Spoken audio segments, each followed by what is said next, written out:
Praise the Lord. நம்முடைய ஆண்டவருடைய பரிசுத்த நாமம் மேல் மகிமைப்படுவதாக. அருமையான இந்த நல்ல காலை நேரத்துக்காக கர்த்தரை அதிகமாக துதிக்கிறேன். கடந்த நாட்களெல்லாம் நமக்கு நல்லவராக இருந்தவர் இந்த புதிய நாளிலும் கூட புதிய அபிஷேகத்தினாலும் புதிய ஆசீர்வாதங்களினாலும் நம்மை வழிநடத்த வல்லவராக இருக்கிறார். நாம் தியானிக்கும்படியாக மார்க் எழுதின சுவிசேஷம் 3ஆம் அதிகாரம் 27வது வசனம்.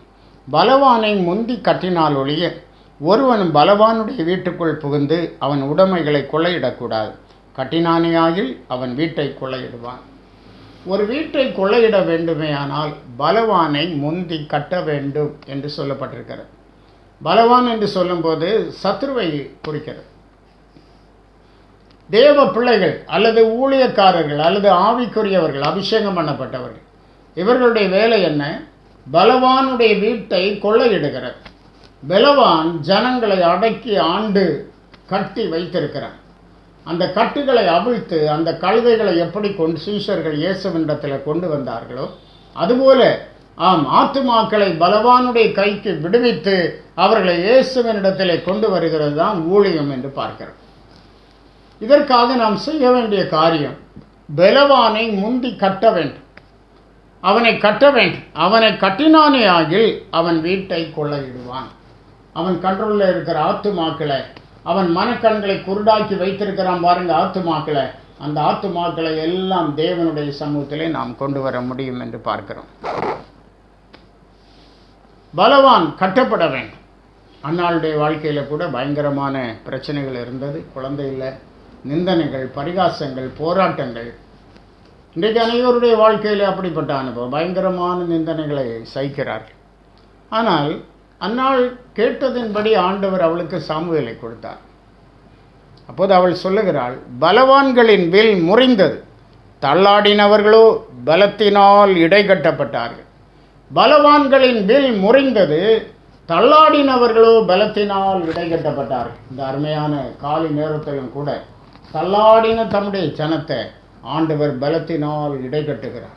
பலவானுடைய வில் முறிந்து போயிட்டு பலவான் கட்டப்பட்டு விட்டான். அவனுடைய வீடு கொள்ளையடிக்கப்பட்டது. ஆத்துமாக்கள் கர்த்தரிடத்தில் சேர்க்கப்படுகிறார்கள். தள்ளாடினவர்கள் இப்போது பலசாலிகளாக மாறியிருக்கிறார்கள் என்று பார்க்கிறோம். சங்கீதம் 18-17வது வசனத்தில் படிக்கிறோம், என்னிலும் அதிக பலவான்களாயிருந்த என் பலத்த சத்ருவுக்கும் என்னை பகைக்கிறவர்களுக்கும் என்னை விடுவித்தார். என்னிலும் அதிக பலவான்களாயிருந்த என் பலத்த சத்ருவுக்கும் என் பகைஞருக்கும் என்னை விடுவித்தார். இந்த காலை நேரத்தில் நிச்சயமாக எல்லா சத்ருவின் கிரியைகளுக்கும் ஆண்டவர் உங்களை விடுவித்து பாதுகாக்கிற தேவன். ஐயோ, நான் என்ன செய்வேன்? சத்ரு பயங்கரமாய் பலத்திருக்கலாம். நீங்கள் கலங்க வேண்டிய அவசியம் இல்லை. கர்த்தர் எல்லாவற்றையும் பார்த்து கொள்வார். உங்களுக்காக யுத்தம் பண்ணுவார், உங்களோடு இருப்பார். இந்த நாட்களில் கூட இஸ்ரேலுக்கு விரோதமாய் பயங்கரமான யுத்தம் நடந்து கொண்டிருக்கிறது. கர்த்தர் எல்லாவற்றையும் பார்த்து கொள்வார். என்னிலும் அதிக பலவான்களாயிருந்த என் பலத்த சத்ருவுக்கும் என்னை பகைக்கிறவர்களுக்கும் என்னை விடுவித்தார் என்று சங்கீதக்காரன் சொல்லப்பட்ட வசனம் அங்கு நிறைவேறும். கர்த்தர் பெரிய காரியங்களை செய்வாராக. நாம் தொடர்ந்து ஜெபிப்போம். கர்த்தர் நம்மோடு இருப்பாராக. ஜெபம் பண்ணுவோம். நல்ல தேவனே, உம்மை ஸ்தோத்திரிக்கிறோம். இந்த அருமையான வேலைக்காக கர்த்தருக்கு நன்றி சொல்லுகிறோம். பலவானை முந்தி கட்டினால் ஒழிய அவன் வீடு கொள்ளையிட முடியாது.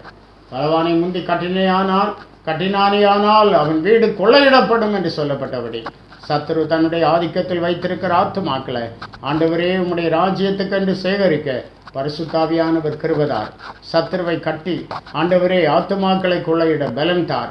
ஊழியம் செய்கிற ஒவ்வொருவருக்கும் பலன் கொடும். அபிஷேகம் பெற்ற ஒவ்வொருவருக்கும் பலன் கொடும். உம்முடைய பிள்ளைகளை ஆசீர்வதியும் ஆண்டவரே. உம்முடைய வருகை சீக்கிரமாய் இருக்கிறபடினாலே உம்முடைய ஆண்டவரே அநேக ஆத்துமாக்களோடு உம்மை சந்திக்க கிருபைதார், பலப்படுத்தும். இந்த நாள் இவர்களுக்கு சந்தோஷமாய் இருக்கட்டும். ஆசீர்வதி. இயேசு மூலம் கேட்கிறோம் பிதாவே, ஆமென்.